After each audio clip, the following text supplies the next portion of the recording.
Assalamualaikum warahmatullahi wabarakatuh. Saya Sinta Septiani dari kelas 12 RPL 4. Saya akan melanjutkan tugas KWU yang keempat saya, yaitu membuat video proposal. Langsung saja ke materi.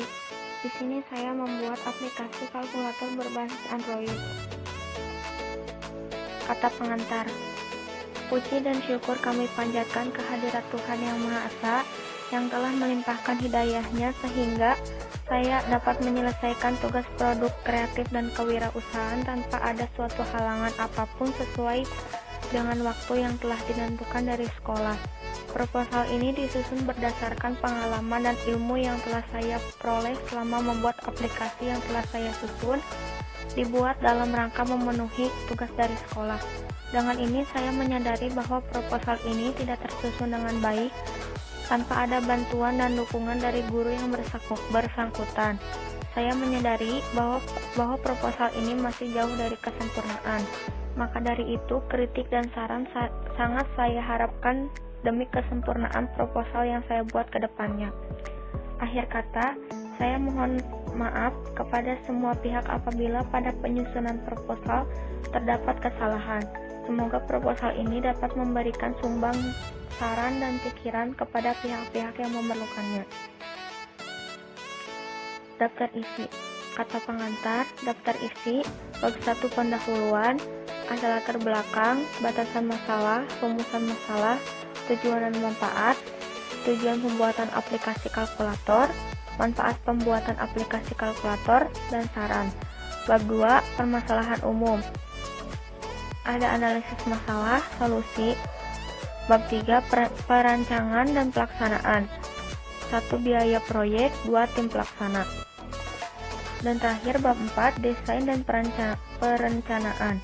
1. Pengumpulan data, perancangan aplikasi, perancangan database, perancangan user interface. Dan terakhir bab 5, penutup, kesimpulan dan saran.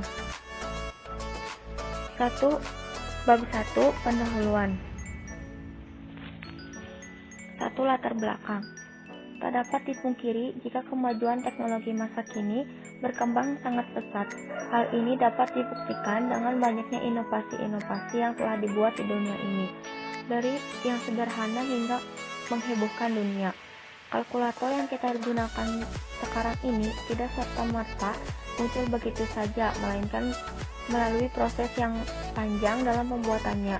Munculnya komputer mungkin dapat dilihat dalam kilas balik sejarah sejak digunakannya abakus ditemukan di Babilonia, Irak sekitar 5.000 tahun yang lalu sebagai alat penghitungan manual yang pertama.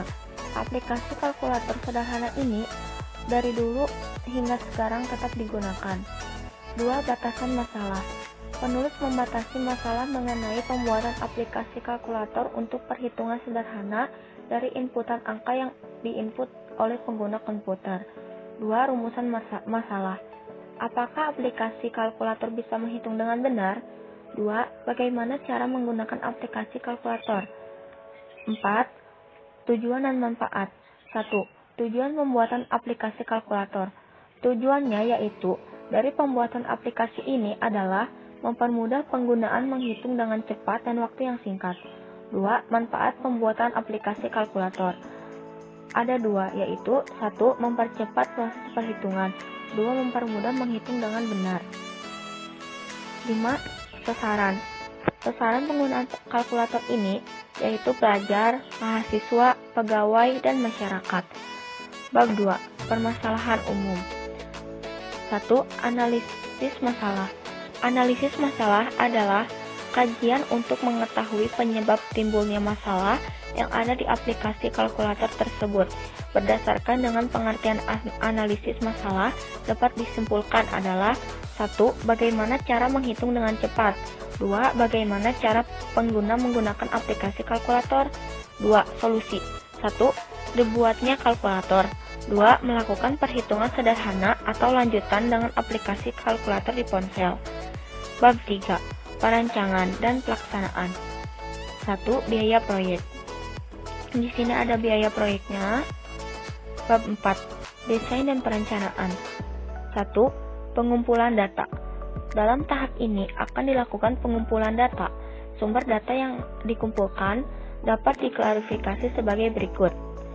Pencarian data dengan menggunakan media internet, yaitu melakukan proses pencarian informasi dengan cara searching di website yang berhubungan dengan aplikasi kalkulator.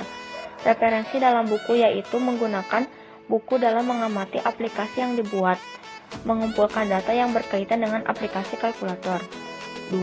Perancangan aplikasi.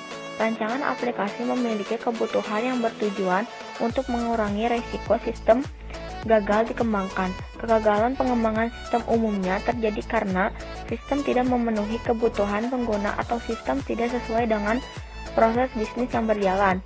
Studi kelayakan perlu pengembangan fungsi produk yang diharapkan untuk berjalan, kelompok pengguna, lingkungan pengoperasian serta lingkungan penggunaan yang akan menggunakan sistem aplikasi. Pengguna yang menggunakan sistem ini terdiri dari penggunaan kalkulator. 3. Perancangan database.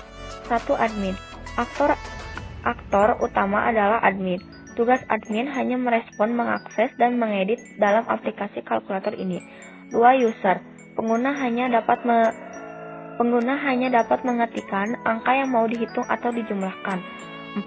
Perancangan user interface. User interface adalah tampilan rancangan aplikasi yang akan saya buat. Di sini tampilannya. Lalu, yang terakhir, bab 5 penutup. 1. Kesimpulan. Berdasarkan hasil pembahasan yang telah diuraikan sebelumnya, maka saya dapat menarik kesimpulan sebagai berikut. 1. Pembagian aplikasi kalkulator berbasis Android terdiri dari pembuatan yang mempermudah dan cepat dalam menghitung. 2. Dengan adanya aplikasi kalkulator ini, maka dapat meningkatkan efisien waktu dalam proses menghitung. Terakhir, saran. 1. Adanya pelatihan terhadap pengguna sistem atau aplikasi program sehingga pengguna dapat mengenal dan menggunakan sistem atau program aplikasi ini dengan baik. 2. Masih perlu adanya pengembangan sistem operasi ini. Sekian presentasi dari saya. Mohon maaf masih banyak kekurangan. Semoga bermanfaat. Billahi taufiq wal hidayah. Wassalamualaikum warahmatullahi wabarakatuh.